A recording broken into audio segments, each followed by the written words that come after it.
الحمد لله رب العالمين، والصلاة والسلام على سيد الأنام والمرسلين، شفيعنا وحبيبنا أبو القاسم محمد وعلى آله الطيبين الطاهرين. اللهم صل على محمد وآل محمد. رب اشرح لي صدري ويسر لي أمري واحلل عقدة من لساني. قال تعالى: بسم الله الرحمن الرحيم، ونريد أن نمن على الذين استضعفوا في الأرض فنجعلهم أئمة ونجعلهم الوارثين. صدق الله العلي العظيم.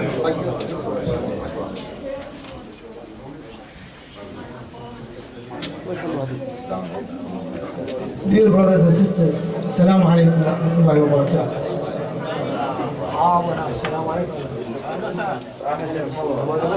You listen, son. Allah subhanahu wa ta'ala in this ayah, Allah subhanahu wa ta'ala in this ayah indicates and states, صلى على محمد وآل محمد.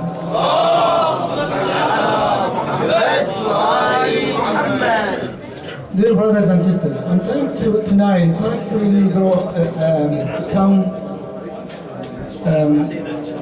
some ideas about the enemies. So we need to really understand the enemies of Ahlul Bayt. We also need to understand the followers of Ahlul Bayt in order to understand the sacrifice of Ahlul Bayt. That's very important. Allah subhanahu wa ta'ala in this ayah state that Allah will bestow His blessing on those who were oppressed, unfairly, unjustly treated among the Muslims, and He will make them imams, and also they will inherit the earth. This is the ayah. Based on Ahlul Bayt school, this ayah clearly related to Ahlul Bayt and Imam Mahdi. Salli ala Muhammad wa ala Muhammad.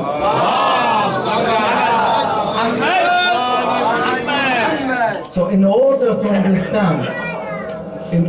understand the sacrifice, the hardship suffered by Ahlul Bayt, in order to convey, and by Rasulullah sallallahu alayhi wa alayhi, to convey the message of Islam, we need to understand two important sides for the story. The first one is those enemies of Ahlul Bayt. I'm specifically talking about Bani Umayyah. We could talk about Abu Umayyah. The other side is those followers, the followers of Ahlul Bayt. When we talk about the followers of Ahlul Bayt, we need to consider two important questions: numbers and equality. So how many real followers and what is their quality? So let's think first about the enemies of Ahlul Bayt, and specifically we're talking about Bani Umayyah. And I want to draw your attention to three different stages of Islam, very early, during those 80 years or 70 years. The first 20 years, from the start of revelation to the Prophet until Fath Mecca. So 12 years plus 8, about 20 years. Those first 20 years, Bani Umayyah and Quraysh in general started, and they were doing a lot of wars, but they started prosecution, torturing Muslims, confiscating their belongings. And then when the Prophet migrated to Medina, they started war after war after war. So for 20 years, after Fatah Mecca in year 8, so this is, I'm telling you the story, so you're doing really well and you're listening, which is good. I'm happy with you. After Fatah Mecca, and they realized, those Quraysh and Bani Umayyah, they realized they lost the battle, they changed their tactic. Now they convert to Islam. Rasulullah sallallahu alayhi wa sallam called them At-Tulaqa. He told them, you're free. That does not mean he accepted their Islam, then they become good Muslims. He just said, I'm not going to punish you. You go. What happened? They changed their tactic because what they realized, they lost the battle, they could not really control Islam. Islam is spreading in all Arabia, in all Hijaz and Najd. So they changed. Few months later, and this is very important for us to understand, few months later, two big tribes in Arabia, they thought they could attack Mecca and destroy Mecca and destroy Islam and kill the Prophet. Hawazin and Taqi. So they gathered between 30 and 40,000, a big army to attack Mecca. The Prophet with his followers gathered an army of 12,000. So 12,000 versus 30,000. The Muslims thought they will have the number to defeat Hawazin. And I'm talking about the Battle of Hunayn. At the start, I'm talking about based on Sunni's sources, not on Shia sources, but this is good. Let's think what they said. They said the Prophet divided the army into 3 different battalions, so 3 different groups. The first one was led by Khalid ibn Walid. Of course, we think about those all Tulaqa, Ikrimah ibn Abi Jahl, Yazid ibn Abi Sufyan, all of them, they will be in the first because they were the heroes. They tend to be the heroes. Once the battle started, they ran. They escaped the battle. All 12,000 followers of the Prophet escaped the battle. 12,000 versus 30,000. You know how many, I ask you, think about this. Of the 12,000, how many you think will stay and defend the Prophet? Guess, have a guess, yes. 3. Close, a little bit more. 5 is good, a bit more. 6. A little bit more. 21. No, too much. Okay, very close, 10. 10. Out of 12,000, dear brothers and sisters, 12,000 followers, Muslims, in a battle against 30,000 from Hawazin and Taqi escaped. 10. You know who they are? 10. Name one. One who stayed, and he was the hero of the battle. No, he was very young that time. Yes. 10 followers. 10 of them from Bani Hashim, dear brothers and sisters. 10 of them from Bani Hashim stayed to defend the Prophet against 30,000. So when we think about Karbala, we have to really refer back to what happened during the Prophet time. 10 people stayed, 10 from Bani Hashim, all of them cousins of the Prophet with his uncle Abbas. 9 stayed with the Prophet, and Imam Ali attacked the army, killed the leader, who's called Malik ibn Nawf. He killed the leader of Hawazin, took their flag and defeated 30,000 were defeated by Imam Ali. So where are those Muslims? 12,000. We talk about few months after Fatah Mecca. Few months. The first people who escaped the battle were the Tulaqa. The first people. And everybody followed. This is one event. Let's think about another one. Few months later, we have Ghazwat Tabuk. After Tabuk, they tried to assassinate the Prophet. 15 members, 15 Muslims tried to assassinate the Prophet. I'm not going into details, but 15. The Prophet knew them, but the 2 companions of the Prophet, Ammar and Hudayfa ibn Yaman, Ammar did not see. He saw their rahila, their horses, camels, he saw them, but they were covering their faces, 15 of them. The Prophet told Hudayfa who were they. So the Muslims we're looking at Hudayfa ibn al-Yaman. If he pray, if anyone die, and Hudayfa pray or he does not pray. If Hudayfa does not pray, means that Muslims was one of those 15 who tried to kill the Prophet. They were companions, some of them very close companions to the Prophet. That is another one. Let's think about a few more examples. Because the Tulaqa control Islamic Ummah, because they convert to Islam, they realized we could use Islam rather than fighting Islam, we could use Islam to gain power. They don't need to follow the teaching of Islam. All what they need to do to pretend they are Muslims, dear brothers and sisters. So they will use Islam to gain power. So what happened? If we think about Hunayn and how they confused Muslims and led them to escape the battle, then we will understand why Hajjat or Bay'at al-Badiyah. Because that time the Prophet wanted to make it daylight very clearly. Your Imam is Imam Ali, my successor is Imam Ali, and you should follow him.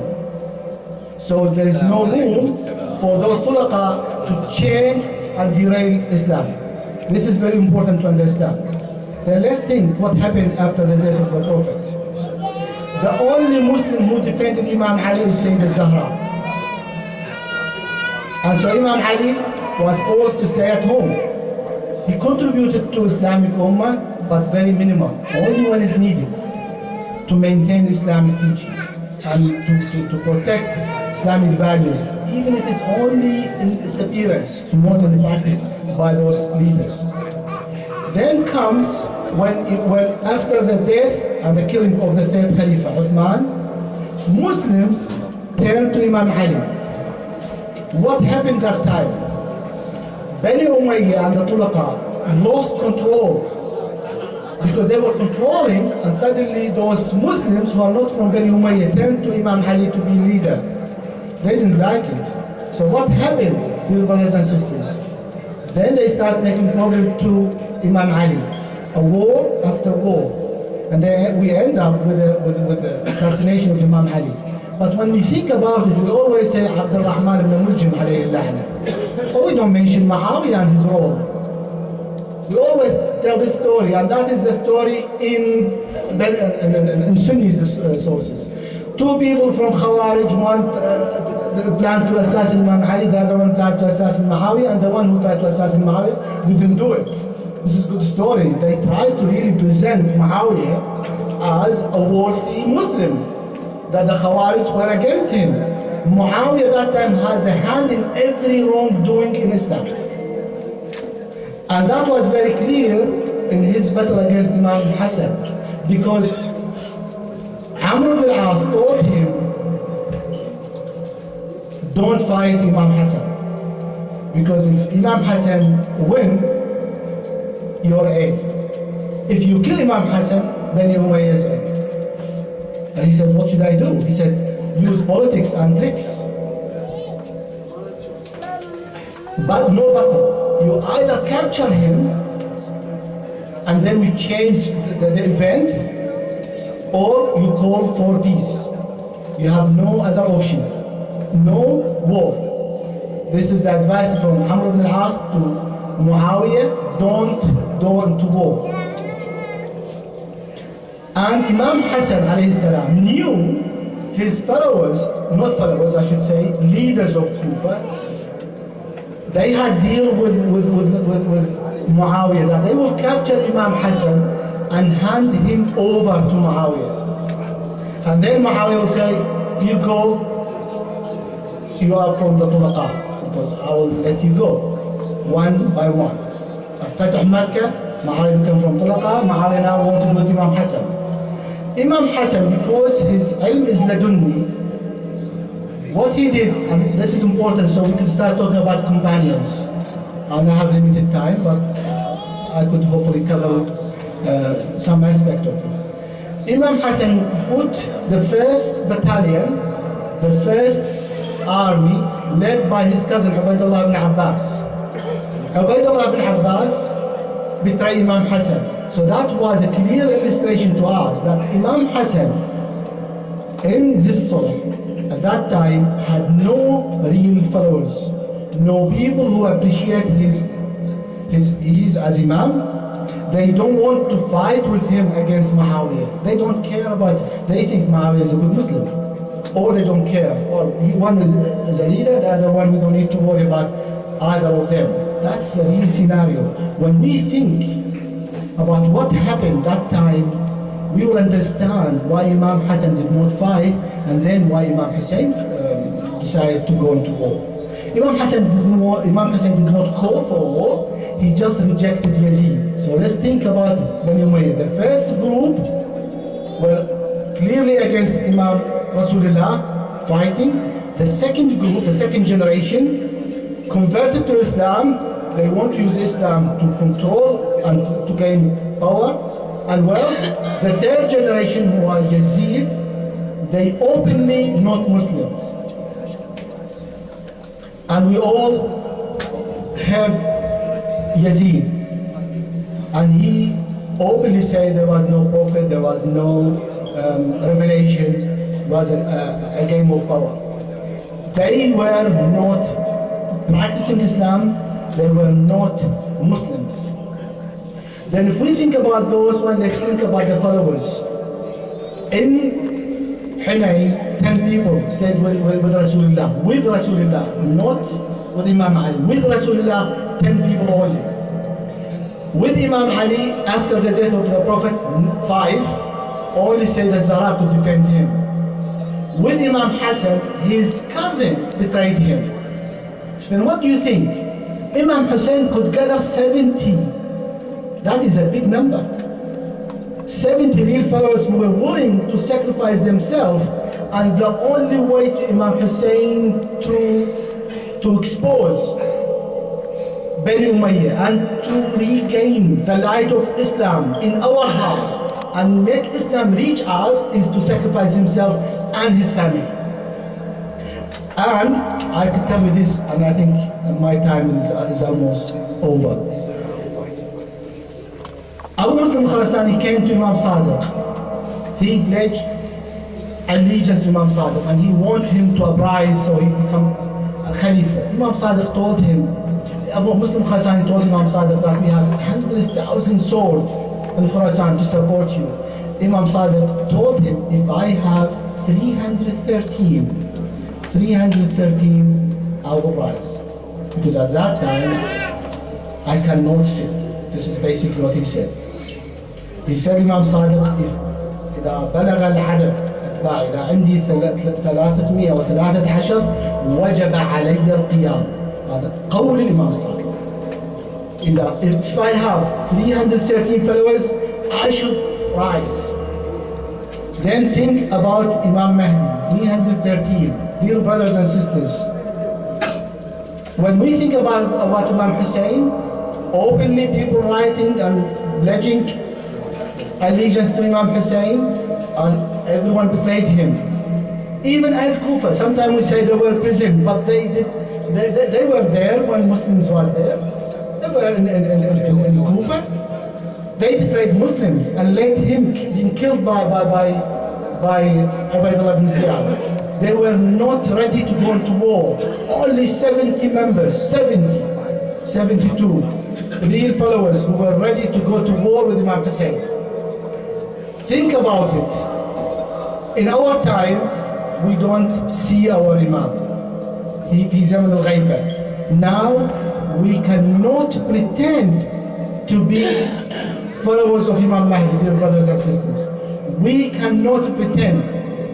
Imam Sadiq, Imam al-Rudha, Imam al-Jawad said it very clearly. If there is 313, they will rise. And that means we have now, we don't see the Imam, we don't live in his presence. We have to work hard until we have 313 among us who are worthy companion to Imam Mahdi. At that time, Imam Mahdi will appear. Because we are not waiting miracles here, dear brothers and sisters. We're waiting for ourselves. We have to act, we have to work really hard on ourselves to be worthy companions of Imam Mahdi. أقول قولي هذا وأستغفر الله لي ولكم والسلام عليكم ورحمة الله وبركاته.